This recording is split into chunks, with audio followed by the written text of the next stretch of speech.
qu'un autre te loue et non ta bouche, un étranger et non tes lèvres. Vous comprenez ici, mes frères? Voilà. Que notre Dieu qui nous a créés, il est le Dieu tout suffisant. Il est le Dieu grand. La Bible dit qu'il est omniscient parce qu'il connaît toutes choses. Donc, il est omnipotent, il peut tout, il est omniprésent, il est présent dans tout lieu. C'est alors qu'il est Dieu.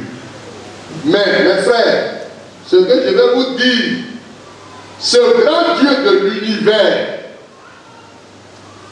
Dieu, qui est tout,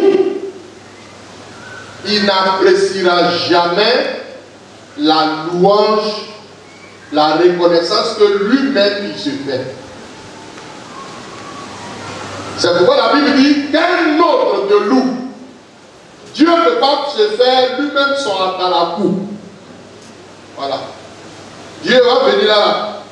Et puis ça va. Et vous connaissez le reste. On voit le vrai Dieu. Voilà, à lui de compléter. Ça ne lui dira rien. Ça n'a aucune valeur pour lui. Que lui-même, il se lance des fleurs. C'est pourquoi Dieu veut que son peuple le loue. C'est un autre qui doit te louer. C'est un autre qui doit te célébrer. Et c'est à cause de Dieu siège dans la louange de son peuple. Il est content, glorifié. Donc c'est pourquoi, toi, en tant que chrétien, tu dois louer Dieu. Louer Dieu, c'est raconter ses hauts faits. Et nous l'avons mis dans la musique. C'est pourquoi, quand tu ne danses pas Dieu, tu te fais du mal. En dansant le Seigneur, il y a le stress qui quitte. C'est un sport, en même temps, le corps se relaxe. Les pensées, les humeurs, en tout cas, s'évadent. Voilà. Il ne faut pas être concentré ou cloîtré dans ce corps. Donne-toi de sortir de ta zone de confort et pense à Dieu. Quel autre te loue? Dieu veut donc que ce soit toi qui le loue, qui l'exalte. Lui-même, il ne peut pas se louer lui-même. Ça n'a aucun sens. C'est pourquoi il a créé des êtres asexués qu'on appelle des anges qui le louent. 119, verset 7. Raison pour laquelle vous avez vu qu'aujourd'hui, pour ceux qui sont là pour la première fois, nous avons décidé 119 psaumes. Verset 7. Je te louerai dans la droiture de mon cœur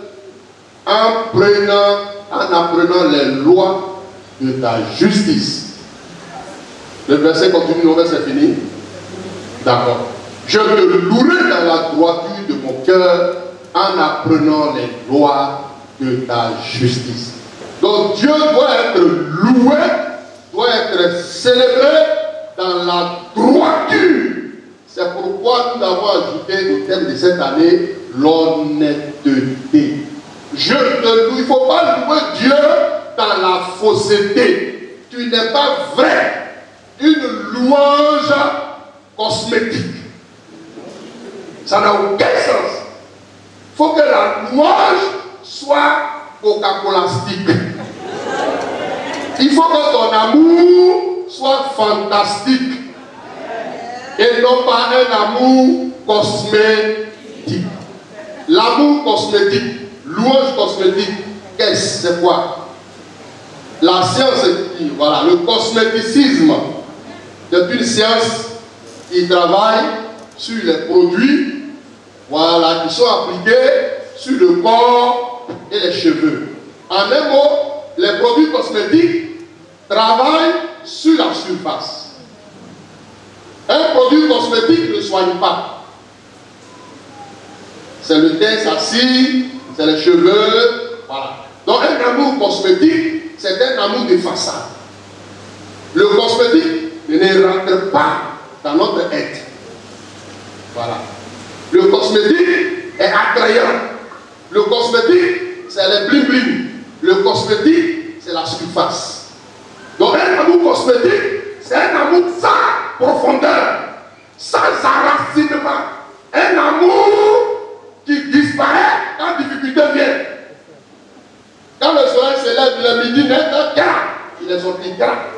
Voilà des polices même qui ont gras. Quand vous voyez, c'est un amour cosmétique qu'ils ont. Oui, c'est un amour cosmétique.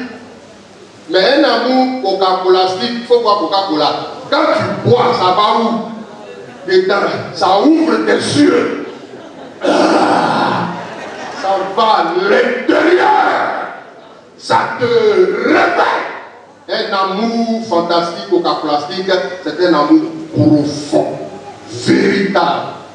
Mon frère, ma soeur, je te louerai, Dieu, dans la droiture, dans l'honnêteté, sans faux fuyant. Mon frère, ma soeur, la communication, dimanche passé, nous avons eu ce même moment. Mais cette consécration à Dieu, dimanche passé, était dans le jeûne et la prière. Et il y a plusieurs encore qui avaient fui. Et voilà, derrière vous, quand vous êtes partis, voilà le peuple de Dieu qui est resté. Nous avons imploré, tout le monde est venu ici à genoux à terre.